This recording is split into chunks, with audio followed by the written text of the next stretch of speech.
Hello everybody, welcome back to the channel. Hope you're doing alright. I'm not too bad. Hope you're well. Let me know in the comments. Thank you very much for your support for the channel. Please make sure, if you're here for the first time, subscribe.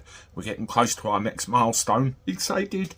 If you've been here for a while, make sure you still are. And like the t-shirt says behind me, please like and leave comments as well. It all helps. Well, I received an email. I get loads of them every day. And this particular one was labelled on-street parking to disappear. I thought, oh yeah. So I decided to have a look and see what we had. Hi Andy. I've already contacted you about a query regarding smart meters, which you very kindly investigated for me, so thank you. I don't want to monopolise your time. Oh, it's no problem. Because I know you have many subscribers. But this issue I'm sending today affects us all, or will in the not too distant future. I've received a flyer from my council saying how they're planning to introduce curbside charging points for electric vehicles. This will obviously cut down on general parking. I contacted my council by phone to raise a complaint, and I'm going to follow this up by email. It would be great if we could all push back against this creeping overreach. I've attached copies of the flyer I received. Thanks, Andy. And signed off by the name. I'll preserve their anonymity. Right, this flyer, it looks like it's a couple of pages, and it is from West Sussex Council, of all places. And it basically says, have your say.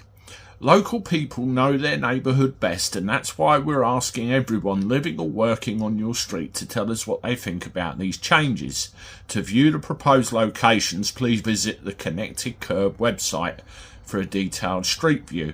Basically, they want to put charging points here, there and everywhere for electric vehicles, and more is coming out about they're not as great as they seem to be.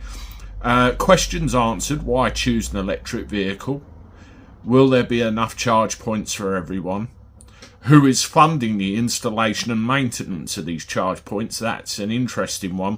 The contract with Connected Curb, I have to look more into that name, I think, is a 100% concession contract, meaning that West Sussex County Council and other partners are not required to contribute anything towards it.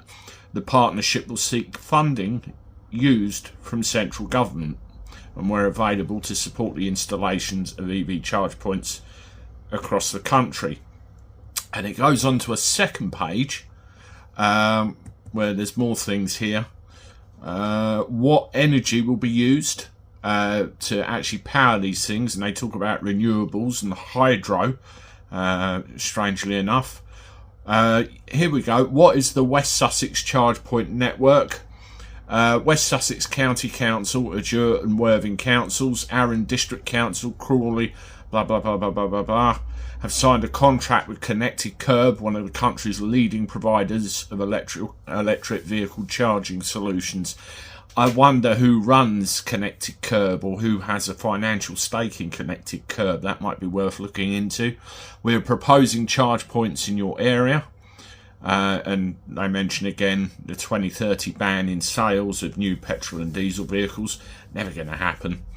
And saying that they would like feedback. So give them feedback. What I'll do, I'll leave the actual flyer in the community section of the channel so you can see what it says on there. And it's got the web addresses and email addresses and phone numbers on everything on there. So, I mean, if you put these bloody things all the way down, parking will be nigh on impossible. And as I've discussed in earlier videos as well, can you think of people tripping over protruding charging cables and all sorts? It's lawsuit heaven, isn't it? Let me know what you think in the comments. I'm off. I'll see you shortly with one more. Toodaloo.